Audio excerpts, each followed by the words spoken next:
सिद्धास्य सिद्धीश्वरा आचार्य जिनिशासिडोन्नतिकरा पूजा उपाध्यायका श्री सिद्धांत सुपाठका मुनिवरा रत्नत्रयाराधका पंचेते परमेष्टिना प्रतिदिनं कुर्वन्तु ते मंगलम। अनंत अनंत परम सिद्ध भगवान की जय। 1000 श्री आदिनाथ भगवान की जय। अंतिम तीर्थेश भगवान महावीर स्वामी की जय। आचार्य भगवान गुरुवर श्री विशुद्ध सागर जी महाराज की जय। सम्यक समाधान प्रदाता मुनिषि सुप्रभ सागर जी महाराज की जय। मुनिषि प्रणत सागर जी सौम्य सागर जी मुनिराज की जय। जय जन बंधुओं, हम सभी यहाँ उपस्थित हुए हैं देश के लोकप्रिय कार्यक्रम सम्यक समाधान के लिए। एक ऐसा कार्यक्रम, एक अनूठा प्लेटफॉर्म जिसके माध्यम से हम सभी के मन में उठने वाले जो विकल्प है उस विकल्पों का सम्यक समाधान मुनिश्री अपने मुखारविंद से हम सभी को प्रदान करते हैं। कितने अहोभाग्य के वो क्षण होंगे जिस क्षण में अपने मन में उठने वाले विकल्पों का समाधान पंचम परमेष्टि साधु परमेष्टि के मुखारविंद से हम सभी को प्राप्त होता है। अगर आप इस कार्यक्रम से जुड़ना चाहते हो या कार्यक्रम के माध्यम से अपने मन में उठने वाले विकल्पों का समाधान चाहते हो तो कार्यक्रम में नीचे जो पट्टी पे स्क्रॉल पे या फ्लिप पे जो हमारे नंबर चल रहे हैं, हमारे ईमेल आईडी है, उसके माध्यम से आप अपना विकल्प हम तक पहुंचा सकते हैं। उस विकल्पों को एकत्रित करके मुनिषी तक पहुंचा जाएगा। वो मुनिषी के मुखारविंद से हम सभी लोग सम्यक समाधान प्राप्त करेंगे। सम्यक समाधान के माध्यम से आप अपने विकल्पों का समाधान प्राप्त कर ही सकते हैं एवं उस विकल्प के कारण अन्य लोगों के मन में जो विकल्प है उसके विकल्पों का भी समाधान हम सभी प्राप्त कर सकते हैं। तो आप जल्द से जल्द अपने मन में उठने वाले विकल्पों को हम तक पहुंचाएं और हम सभी लोग उस विकल्प का सम्यक समाधान मुनिषी के मुखारविंद से प्राप्त करेंगे। मुनिषी के चरणों में नमोस्तु करते हुए आज के उस कार्यक्रम को, लोकप्रिय कार्यक्रम की शुरुआत करते हैं। मुनिषी प्रणत सागर जी महाराज से निवेदन करते हैं कि हे स्वामी, आज के कार्यक्रम को गति प्रदान करते हुए संचालित करें। नमोस्तु नमोस्तु नमोस्तु। नमो हरिहंताणं नमो सिद्धाणं नमो आयरीयणं नमो अज्जायणं नमो लोये सवसाहुणं। पंच परमेष्टि भगवान की परम पूज्य आचार्य भगवंत गुरुवर विशुद्ध सागर जी मुनि महाराज की, परम पूज्य मुनि श्री सुप्रभ सागर जी महाराज जी की समीचीन विकल्पों का सम्यक समाधान, सम्यक ज्ञान की वह अनूठी विधा जिसके माध्यम से हम सभी प्रतिदिन परम पूज्य आचार्य भगवंत गुरुवर विशुद्ध सागर जी महाराज के मंगल सुभाषित से उन्हीं के सुयोग्य से परम पूज्य मुनि श्री सुप्रभ सागर जी महाराज के मुखारविंद से अपने ही मन के उन अनेकानेक समीचीन विकल्पों का सम्यक समाधान आगम के परिप्रेक्ष्य में प्राप्त करते हैं, जो निश्चित ही हमारे मन को निराकुलता की ओर ले जाना है और हमारे ज्ञान को सम्यक ज्ञान के रूप में परिणत करने वाला है। ऐसे आत्मकल्याण की वह अनूठी विधा समीचीन विकल्पों का सम्यक समाधान प्रारंभ करते हैं। और आज के पहले विकल्प के लिए ललितपुर उत्तर प्रदेश से श्रीमती कल्पना जैन महाराज श्री के चरणों में बारंबार नमोस्तु निवेदित करते हुए अपना समीचीन विकल्प रख रहे हैं कि महाराज जी, हमारी इंद्रियां हमारी उपकारी हैं, तो उस उपकार का धन्यवाद हमें कैसे देना चाहिए। हमारे समीचीन विकल्प का सम्यक समाधान करने की अनुकंपा करें। नमोस्तु महाराज जी, नमोस्तु। ओम नमः सिद्धम। परम पूज्य आचार्य भगवान गुरुवर विशुद्ध सागर जी महाराज जी की जय। परम पूज्य मुनि श्री सुप्रभ सागर जी महाराज जी की जय। मनुष्यों के लिए मात्र इंद्रियां ही नहीं, अपितु इस ब्रह्मांड के प्रत्येक द्रव्य का कहीं न कहीं परम उपकार अवश्य है। क्योंकि मनुष्य पर्याय को प्राप्त करना, मनुष्य पर्याय प्राप्त करने के बाद इंद्रियों को प्राप्त करना पूर्ण इंद्रियों का विकास, बुद्धि, मन आदि प्राप्त करना, ये भी परिपूर्ण रूप से कहीं न कहीं पुण्य के उदय से ही प्राप्त हुआ करता है। क्योंकि पुद्गल का अगर जीवों के प्रति उपकार नहीं होता तो ये शरीर, ये इंद्रियां आदि पुण्य रूप या पाप रूप उसे प्राप्त नहीं हो सकते। क्योंकि मनुष्य पर्याय सदगति कहलाती है, सद आयु कहलाती है, उससे पंचेंद्रिय जाति, पंचेंद्रिय संगीपना आदि जो भी प्राप्त हो रहा है, यह जीव के लिए परम उपकारी ही साधन है। क्योंकि मात्र और मात्र भगवान बनने के लिए अगर कोई साधन है तो वह एकमात्र यह मनुष्य पर्याय ही है और संगी पंचेंद्रिय पना ही है।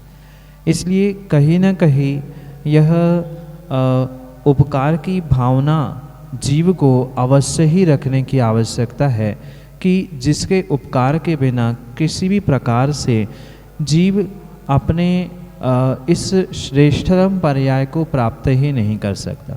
इसलिए ज़रूरी नहीं है कि धन्यवाद व्यक्त करना शब्दों में या किसी अन्य साधनों से, अपितु उन इंद्रियों का सदुपयोग करना ही वास्तव में इंद्रियों का जो आपके प्रति, जीव के प्रति किया गया उपकार है, उस उपकार का बदला उपकार के द्वारा ही किया जा सकता।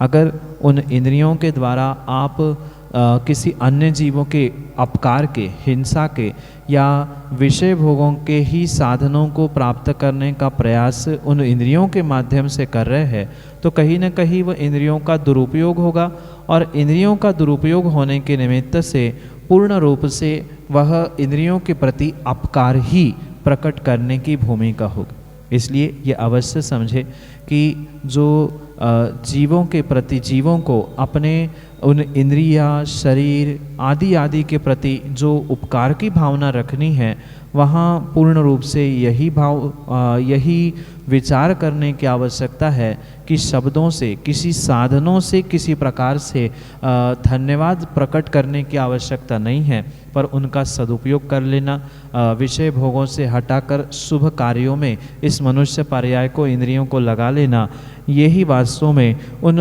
उपकारी इंद्रिय, उपकारी पुद्गल, शरीर आदि के प्रति उपकार की भावना, धन्यवाद की भावना हो सकती है। क्योंकि दूसरे जीव के प्रति तो आप धन्यवाद, उपकार के शब्द प्रकट कर सकते हो, पर इस शरीर और इंद्रियों का सदुपयोग करके ही आप उनके प्रति पूर्ण रूप से धन्यवाद और साथ साथ कहीं न कहीं उपकार के शब्दों को भी या उपकार की भावनाओं को भी प्रकट कर सकते हैं। यही आपके लिए सम्यक समाधान।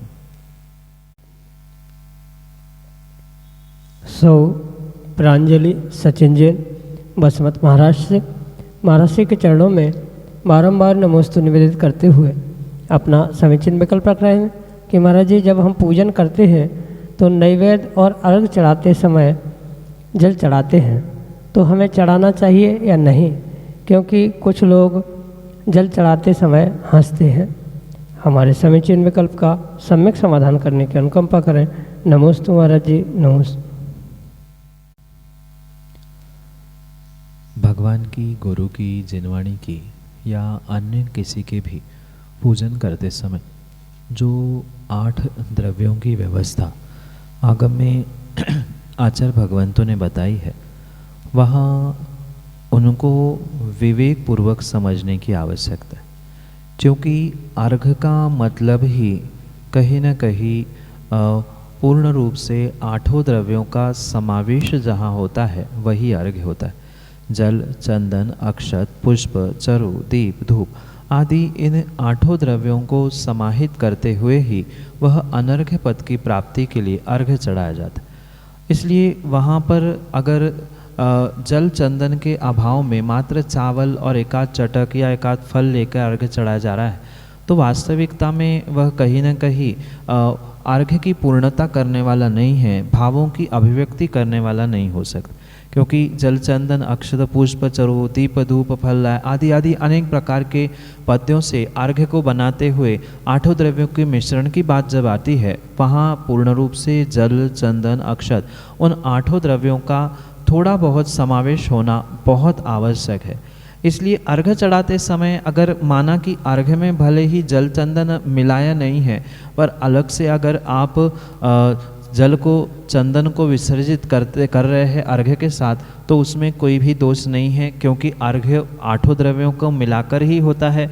इसलिए जल चढ़ाना ही चाहिए, चाहे चावल में मिला के हो या अलग से भी रखा हो, तो भी वह उसी प्रकार से 8 द्रव्यों से युक्त होकर ही अर्घ्य होता है। इसलिए अर्घ्य के समय में तो जल के साथ ही, चंदन के साथ ही वह अर्घ्य 8 द्रव्यों से युक्त कह के ही चढ़ाने की आवश्यकता है, क्योंकि कह तो 8 द्रव्यों से अर्घ्य चढ़ा रहे हैं ऐसा कह रहे हैं, पर अगर 8 द्रव्य में से 8 द्रव्य नहीं है, एकाध दो भी कम है, तो कहीं ना कहीं वह अपने साथ ही मायाचारी या छल होने की संभावना। इसलिए अर्घ्य के साथ तो जल चढ़ाना अनिवार्य है ही, पर माना कि कई स्थानों में ये भी परंपरा देखने में आती है, नैवेद्य आदि के समय में जल भी चढ़ाया जाता है, क्योंकि जैसे लौकिक समय में भी या लौकिक कार्यों में भी देखा जाता है, कोई श्रावक, कोई व्यक्ति घर में आता है तो उसे मात्र मीठा का देना, या जिसे नैवेद्य मीठे के रूप में कहा जाता है, मात्र भोजन नहीं दिया जाता, भोजन के साथ पानी भी, पेय पदार्थ भी दिया जाता है। इसी अभिप्राय से किसी प्रांतों में, किसी स्थानों में वह नैवेद्य के साथ, मिठाई के साथ या जो चढ़ाया जा रहा है उसके साथ जल चढ़ाने की भी परंपरा है। ये स्थानीय क्षेत्रीय परंपरा हो सकती है, ऐसा कोई अनिवार्य कारण आगम में आचार्यों ने प्रदान नहीं किया है कि नैवेद्य के साथ जल भी चढ़ाना आवश्यक है। पर लौकिक दृष्टि में जैसा सामान्य भोजन को भी या कुछ खाने के लिए भी कहा जाता है, तो सबसे पहले पानी भी दिया जाता है, बाद में भी पानी दिया जाता है। इस अभिप्राय से कई स्थानीय क्षेत्रीय परंपरा में ये देखने में आता है। इसलिए वह क्षेत्रीय स्थानीय परंपरा मानते हुए उसमें कोई भी निषेध करने की, व्यंग करने की आवश्यकता नहीं है। कोई अपनी स्थानीय क्षेत्रीय परंपरा से वह पानी जल भी चढ़ा रहा है नैवेद्य के साथ, तो कोई दोष नहीं है, चढ़ाना ही चाहिए, ऐसा अनिवार्य भी नहीं है। चढ़ा रहा है तो भी कोई दोष नहीं है, व्यंग्य करने की, हंसी मजाक करने की भी आवश्यकता नहीं है। जहाँ की जैसी परंपरा, जैसी रीति रिवाज, जनपद सत्य है, उसके हिसाब से कार्य करते रहे, उसमें कोई दोष नहीं है। अर्घ्य तो जल के साथ ही बनेगा, नैवेद्य के साथ जल आवश्यक है ही, ऐसा नहीं है। चढ़ा भी सकते हैं, नहीं भी चढ़ा सकते हैं, यही आपके लिए सम्यक समाधान। ममता जी जतारा मध्य प्रदेश से अगले समीचीन विकल्प के लिए। हे गुरुदेव, नमोस्तु नमोस्तु नमोस्तु। अगर जब किसी की यहाँ शोर सूतक होती है तो उसमें क्या दान देना चाहिए कि नहीं? नमोस्तु गुरु। दान देने के लिए आगम में आचार्य भगवंतों ने बहुत सारी समान, असमान, विषम आदि परिस्थितियों का व्याख्यान प्रदान किया। श्रावकों के लिए पूर्ण रूप से अरहंत की पूजा, निर्ग्रंथ आदि को दान, ये सर्वश्रेष्ठ कार्य कहा है। उनके कहीं न कहीं दिन भर के पापों के प्रक्षालन के लिए। पर इसका मतलब ये नहीं है कि किसी विपरीत परिस्थिति में, जैसे सूतक पातक आदि के समय में या अन्य भी किन्हीं अशुद्धि के समय में अगर कोई व्यक्ति दान देता है, दान की घोषणा करता है, दान का द्रव्य चढ़ाता है, तो कहीं न कहीं उसे नियम से पाप का ही आश्रयबंध अवश्य ही होता है। उस समय पर उन जीवों को, उन व्यक्तियों को मात्र दान की अनुमोदना करने की आवश्यकता है। अगर व्यक्ति को पता है कि ऐसे समय में, ऐसे परिस्थिति में, जैसे कि सूतक पातक आदि है, इन दिनों में किसी भी प्रकार से दान देना आगम में उचित नहीं कहा गया है, तो उन समय में मात्र उन श्रावकों को, उन व्यक्तियों को दान की बोली आदि की अनुमोदना ही करनी चाहिए। भले ही कुछ समय बाद दान दिया जा रहा है, पर सूतक पातक के समय में बोलियाँ ले लेना, स्वयं शांति धारा भले ही नहीं कर रहे, अभिषेक नहीं कर रहे हैं, पर उसके लिए दान बोल रहे हैं, दान देने की घोषणाएं की जा रही है, तो ये किसी भी प्रकार से आगम सम्मत क्रिया हो ही नहीं सकती। क्योंकि जब तक कुल शुद्धि, वंश शुद्धि, भाव शुद्धि आदि नहीं होती है, तब तक किसी भी प्रकार से दान देना श्रावकों के लिए उचित कहा ही नहीं है। इसलिए अवश्य समझे, जो श्रावकों के लिए दान पूजा आदि की व्यवस्था कही है वह पूर्ण रूप से उनके कुल की शुद्धि, काल की शुद्धि, द्रव्य की शुद्धि, भाव की, क्षेत्र की, साथ में ये सूतक पातक आदि की शुद्धि आदि का विवेक रखते हुए ही करने की आवश्यकता है। इतना ही नहीं, सूतक पातक के दिनों में अगर स्वयं की सामग्री का भी प्रयोग कहीं दान के लिए परोक्ष रूप से कोई व्यक्ति कर रहा है, माना कि आप दान नहीं दे पा रहे हैं पर स्वयं का द्रव्य किसी दूसरे चौके में दे दिया या स्वयं की कोई धनराशि दूसरे के लिए प्रयोग करने के लिए दे दी, तो आप इस राशि से दान दे देना आदि आदि कोई भी प्रयोग प्रत्यक्ष या परोक्ष रूप से किया है तो वह पाप का ही आश्रय कराने वाला हो सकता है। इसलिए ऐसा कार्य करना किसी भी परिप्रेक्ष्य में उचित नहीं है। इसलिए अवश्य ध्यान रखें कि ये जो कुछ भी सूतक पातक के दिन होते हैं, इन दिनों में सच्चे देवशास्त्र गुरु से जो मर्यादा बनाई रखी है वह दान आदि के विषय में भी बिल्कुल पूर्ण रूप से मर्यादा ही बना के रखने की आवश्यकता है। अन्यथा पुण्य के कार्य में भी कहीं न कहीं सूतक पातक आदि के निमित्तों से पूर्ण रूप से आपको पाप लगने की संभावना हो सकती है। इसलिए ऐसे समय में दान की अनुमोदना करें, पूजा पाठ आदि की अनुमोदना करें, प्रत्यक्ष परोक्ष दान देने का प्रयास ना करें। यही आपके लिए सम्यक समाधान। कविता जैन, जतारा, मध्य प्रदेश से अगले समीक्षण में कल के लिए। नमोस्तु महाराज जी, नमोस्तु महाराज जी, नमोस्तु महाराज जी। हम जतारा से बोल रहे हैं, कविता जैन। हमारा शंका समाधान है कि जैसे अपन कहीं भी मूर्ति विराजमान करने के लिए सोचते हैं और यदि अगर अपन पूजा करने नहीं जाते हैं तो उसमें अपन को फल मिलेगा या नहीं मिलेगा, हमें उसके शंका समाधान चाहिए। माँ, कायदा तो यही है कि जहाँ आप भगवान की प्रतिमा, मूर्ति आदि विराजमान कर रहे हैं वहाँ प्रतिदिन अभिषेक पूजा करने पहुँचना यह आवश्यक है। अभिषेक पूजा नहीं कर रहे हैं तो कम से कम उसके दर्शन आदि करना, अर्घ्य चढ़ाने के लिए पहुँचना ये भी आवश्यक। पर क्वचित कदाचित ऐसा भी देखने में आता है कि कहीं तीर्थ क्षेत्र विशेष आदि में भगवान की प्रतिमा विराजमान की गई है और आप कहीं अन्यत्र नगर में विराजमान कर रहते हैं, वहाँ पर प्रतिदिन भगवान के अभिषेक पूजा के लिए, अर्घ्य चढ़ाने के लिए, दर्शन आदि के लिए जाना संभव नहीं हो सकता। तो ऐसे समय में अगर वह क्षेत्र या स्थान आपके नगर से, नगरवास से पास में है तो हफ्ते में, 15 दिन में, महीने आदि में एक आध बार जाकर वहाँ विधान करना, अभिषेक पूजा पाठ आदि आदि कर लेना, अर्घ्य चढ़ा लेना आदि कार्य करने की आवश्यकता है। अगर बहुत दूरियाँ है उस क्षेत्र से और आपके निवास स्थान से, तो वहाँ पर ये अवश्य समझे कि कम से कम महीने में या साल भर में एक आध बार तो उन क्षेत्रों की हम वंदना करें जहाँ पर आपने, आपके बुज़ुर्गों ने प्रतिमा आदि विराजमान की है। क्योंकि ये पूर्ण रूप से आवश्यक हुआ करता है कि जहाँ भगवान की प्रतिमा आदि विराजमान आपने, आपके परिवारजनों ने की है, वहाँ पर उनकी व्यवस्था भी करना आवश्यक होता है। क्योंकि मात्र भगवान की प्रतिमा विराजमान कर लेना या कुछ दान राशि दे देना उतने से काम नहीं बन सकता, क्योंकि भगवान की पूजा, अभिषेक, उनकी वेदी की स्वच्छता, व्यवस्था आदि भी समझने की आवश्यकता।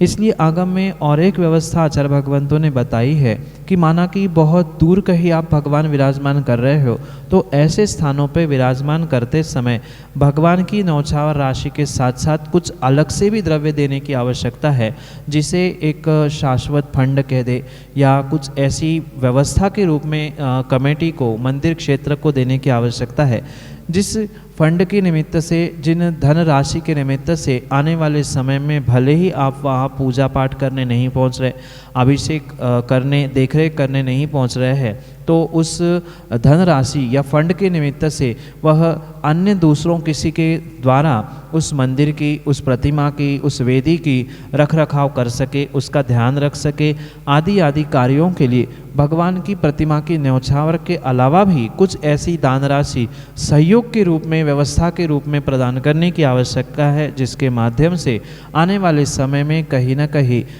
वह जो कार्य हो रहा था, यानी भगवान की प्रतिमा विराजमान की थी, वही पूर्ण रूप से उत्कृष्टता की और उसकी देखरेख भी हो, कहीं उसका अविनय आदि भी नहीं हो, इन सभी बातों का ध्यान रखते हुए ही वह भगवान विराजमान भी करे, भगवान की प्रतिमा भी विराजमान करे।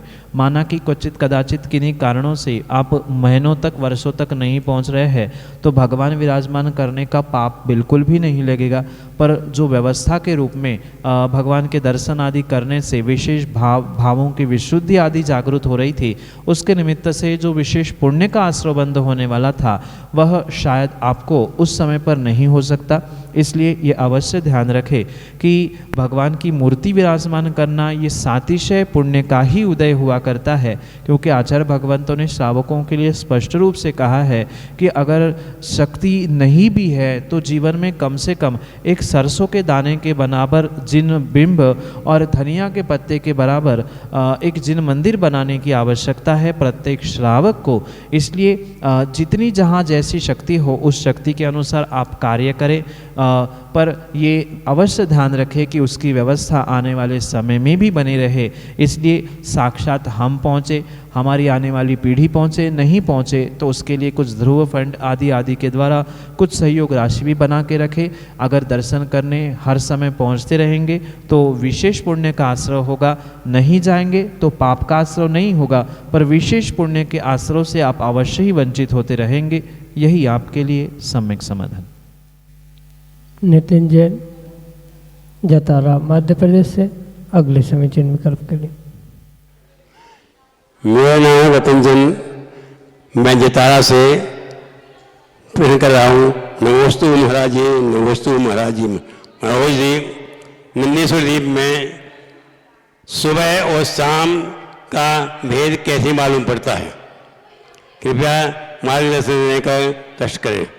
नमोस्तु महाराज जी, नमोस्तु महाराज जी, नमोस्तु महाराज जी। भगवान उमास्वामी महाराज ने अपने तत्वार्थ सूत्र ग्रंथ में चौथे अध्याय में एक बहुत सुंदर सूत्र देते हुए इन बातों पर प्रकाश डाला है, जहाँ वह आचार्य भगवंत कहते हैं कि बहिरवस्थिता, यानी 2.5 द्वीप के बाहर जितने भी सूर्य चंद्रमा आदि है वह पूर्ण रूप से अवस्थित है, व्यवस्थित है। मात्र दिन रात का अगर कहीं भेद होता है तो वह मात्र और मात्र इस 2.5 द्वीप में ही होता है, जहाँ सूर्य और चंद्रमा इनका परिभ्रमण देखने में आता है। जैसे जम्बू द्वीप में 2 सूर्य और 2 चंद्रमा कहे जाते हैं, उस 2 चंद्रमा और 2 सूर्यों का जो अपने अपने गली में परिभ्रमण चल रहा है वह मात्र और मात्र जो जम्बूद्वीप संबंधी 2 सूर्य 2 चंद्रमा है वह वहीं पर परिभ्रमण करते हैं।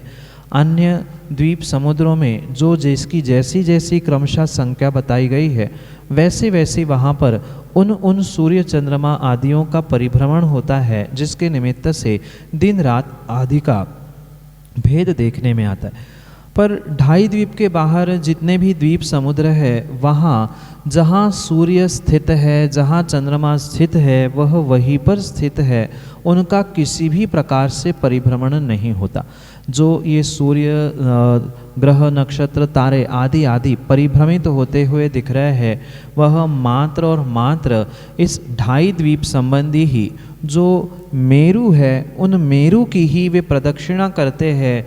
ये तत्वार्थ सूत्र ही नहीं अपितु आगम ग्रंथों के रहस्यों के द्वारा समझने की आवश्यकता है। इसलिए ये स्पष्ट समझे, ये नंदीश्वर द्वीप जो होता है वह नंदीश्वर द्वीप 8वां द्वीप है, और उस 8वें द्वीप में जो सूर्य चंद्रमा आदि है उनका किसी भी प्रकार से परिभ्रमण होता ही नहीं है। जब सूर्य चंद्रमा का परिभ्रमण ही नहीं होगा तो दिन रात का भेद कैसे संभव हो सकता है? क्योंकि दिन रात आदि जो भी बनते हैं वह सूर्यों के उदय, चंद्र के उदय, सूर्य का अस्त आदि आदि के ही निमित्त से देखने में आते। क्योंकि ढाई द्वीप में ही इनका परिभ्रमण होते हुए वह मेरू पर्वत की प्रदक्षिणा लगाते हुए सूर्य चंद्रमा घूमते रहते हैं। उसके कारण से मात्र और मात्र ढाई द्वीप में ही दिन रात आदि का भेद होता है। अन्य उसके बाहर के द्वीप समुद्रों में जो जहाँ जैसा सूर्य चंद्रमा स्थित है वहाँ वैसा ही परिणमन देखने में आता है। इसलिए वहाँ ये अवश्य समझे कि जो नंदीश्वर द्वीप है वहाँ दिन रात का आदि जैसा कि ढाई द्वीप में परिणमन देखने में आता है कि 12 घंटे का दिन 12 घंटे की रात या जैसे भी कम ज़्यादा उसके विषय में अंतर देखने में आता है, ऐसा कोई प्रतिदिन दिन रात का परिणमन उन नंदीश्वर आदि द्वीपों में नहीं देखने में आता, क्योंकि वहाँ के जो सूर्य चंद्रमा आदि है वह अवस्थित है, व्यवस्थित है, वे परिभ्रमण नहीं करते।